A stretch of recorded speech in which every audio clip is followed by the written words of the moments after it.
देख लिया बेईमानों का साथ देने का अंजाम, जिसे तुम मालिक समझकर सारी जिंदगी ईमानदारी से वफादारी निभाते आए, उसी दिन तुम्हें खत्म करने के लिए गाड़ी में टाइम बम लगाया हुआ था। अब ठीक कह रहे साहब, आपका बहुत बहुत शुक्रिया, आपने मेरी जान बचाई। इसके बदले मैं कोर्ट में सच बोलकर एक बेकसूर की जान बचाऊंगा साहब। अमृतलाल क्या था, उसका असली चेहरा क्या था, सब बताऊंगा। मैं कोर्ट में गवाही देने को तैयार हूं साहब। अरे पंडित जी, पंडित जी।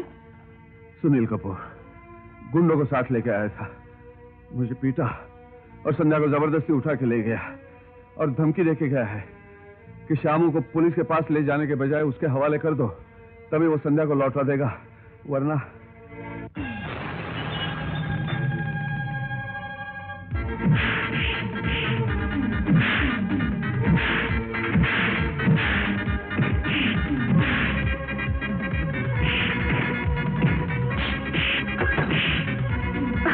कहाँ मर गए हो हरामजादों, जल्दी आओ।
छोड़ो मुझे।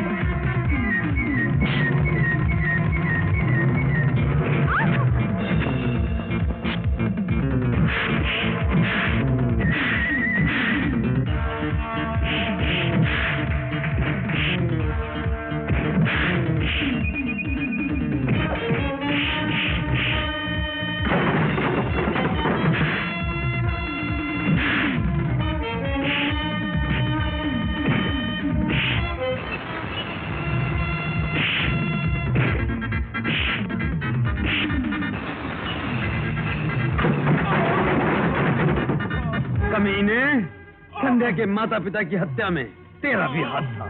इतने दिनों तक तू अपने आप को निर्दोष साबित करता रहा। अगर संध्या को इस बात का पता चल जाता तो जिस तरह उसने अमृतलाल का कत्ल किया था उसी तरह वो तेरा भी खून कर देती। इसीलिए तू ड्राइवर शामू को जान से मार डालने की कोशिश कर रहा था। संध्या के परिवार की हत्या से मेरा कोई संबंध नहीं है। अबे जा कमीने, इतने बरसों तक तू पुलिस की आंख में धूल झोंक कर बचता रहा, लेकिन कल जब संध्या के केस का फैसला होगा तो मैं तुझे अदालत के कटोरे में खूनी की हैसियत से खड़ा करके तेरे हर पाप जो तूने किए हैं उसकी सजा तुझे दिलवा कर रहूंगा। चल। 15 साल पहले पंडित सोमनाथ जी का मकान जलकर राख हो गया था। क्या वो एक हादसा था या किसी के कहने पर आग लगाई गई थी? कहने पर आग लगाई गई थी। किसके कहने पर आग लगवाई गई थी? अमृतलाल जी की। तुम्हें कैसे मालूम? क्योंकि अमृतलाल जी के साथ साथ मैं भी उस जुर्म में शामिल था। यह सब कैसे हुआ? क्या तुम अदालत को तफसील से बता सकते हो? हाँ, बता सकते।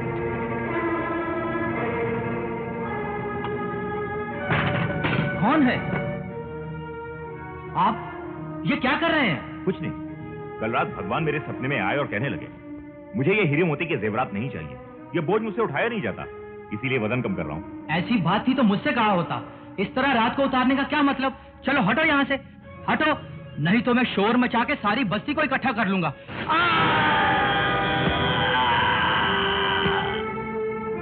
ये तो चल बसा, कहीं पुलिस केस ना बन जाए। लेकिन इस केस में हम नहीं, यही फंसेगा। इसकी लाश उठा के गिरा हरे कृष्णा, हरे कृष्णा। कितने दुख की बात है भाइयों, मंदिर का पुजारी मंदिर के जेवरात लेकर भाग गया। भगवान का सेवक अगर भगवान को नंगा करके भाग जाएगा तो इस संसार का क्या होगा? ये धरती फट जाएगी, आसमान टूट कर गिर जाएगा। क्यों सुनील? वो तो भगवान की बिल्डिंग हिलाकर निकल गया है। मुझे तो लगता है कि इतने कीमती जेवरात लेकर वो भाग गया है और अब वो वापस नहीं आने वाला। क्यों भाइयों, आपको क्या लगता है? हमें लगता है वो फरार हो गया है, अब वही आएगा। उसकी गिरफ्तारी पर इनाम रखवाना चाहिए। नहीं नहीं, ऐसा मत कहिए, वो कभी ऐसा नीच काम नहीं कर सकते। मैं पंचायत से विनती करता हूँ, अभी और इसी वक्त चोर सोमनाथ के बीवी बच्चों को धक्के देकर इस गांव से बाहर निकाल दिया जाए। शांति शांति शांति। ये कैसा जुल्म है भाइयों? चोरी एक करे और उसकी सजा उसके बेगुनाह घर वालों को मिले, ये तो एक न्याय। भगवान कृष्ण ने कहा है कि क्रोध पर काबू रख, क्रोध से जोश आता है और जोश से सर्वनाश होता है। इसलिए इन बेगुनाहों को दुखी करके सर्वनाश को अपने दरवाजे पर आने का निमंत्रण मत दो। ये बेचारे गरीब लोग कहां जाएंगे? मेरी आप सब लोगों से हाथ जोड़कर ये विनती है कि सोमनाथ के जुर्म की सजा इन बेगुनाहों को न देते हुए इन्हें यही रहने की आज्ञा दी जाए।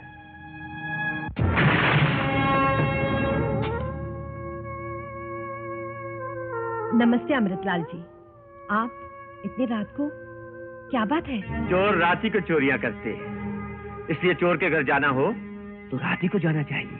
मैं समझी नहीं। देखो पड़ता है, हम प्रसाद लेने आए हैं, प्रसाद। क्या है कि लोगों ने तुम्हारी बेइज्जती करके तुम्हें यहाँ से निकालने का फैसला कर ही लिया था, लेकिन मेरे कहने पर तुम पर तरस खाकर तुम्हें यहाँ रहने दिया। क्योंकि मैंने तुम्हारी मदद की, इसलिए तुम्हारा फर्ज बनता है कि तुम थोड़ा सा मोहब्बत का प्रसाद मुझे दे दो, ताकि हिसाब किताब लेन देन सब बराबर हो जाए। क्यों क्यों क्या गाना?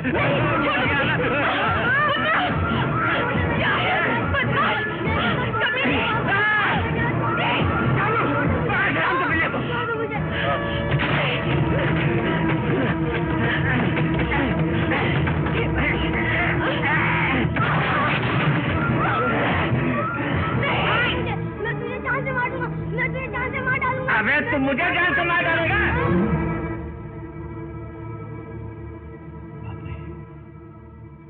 साहब ये तो मर गया। अरे तो तू क्यों घबरा रहा है? इसकी लाश और इसकी माँ की इज्जत के लूटने का राज दोनों की समाधि इसी चार दीवारी में बना देंगे। ये तो हमारे लिए बहुत मामूली बात है, समझा? जल्दी करो।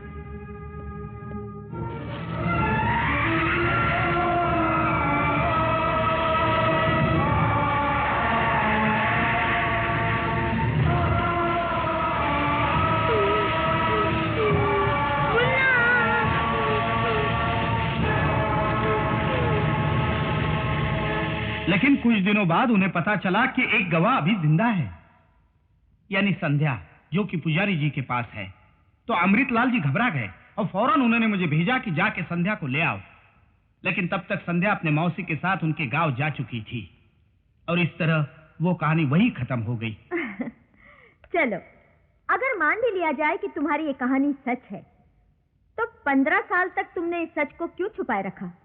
और आज के दिन अचानक जाहिर करने की तुम्हें क्या जरूरत महसूस हुई? इसी बात का तो अफसोस है बीवी जी, 15 सालों से बापों का घड़ा भरते भरते अब जाके छलका है। अमृतलाल जी संध्या को बिल्कुल भूल चुके थे और बड़े आराम से अपनी 2 चेहरे वाली जिंदगी काट रहे थे। लेकिन एक दिन अचानक जैसे आसमान से बिजली टपकती है, वैसे ही अमृतलाल के लिए संध्या टपक पड़ी और इसने उनका खून कर दिया। जो अंजाम उनका हुआ वो मेरा भी हो सकता था। आज मुझे इस बात का एहसास हो रहा है।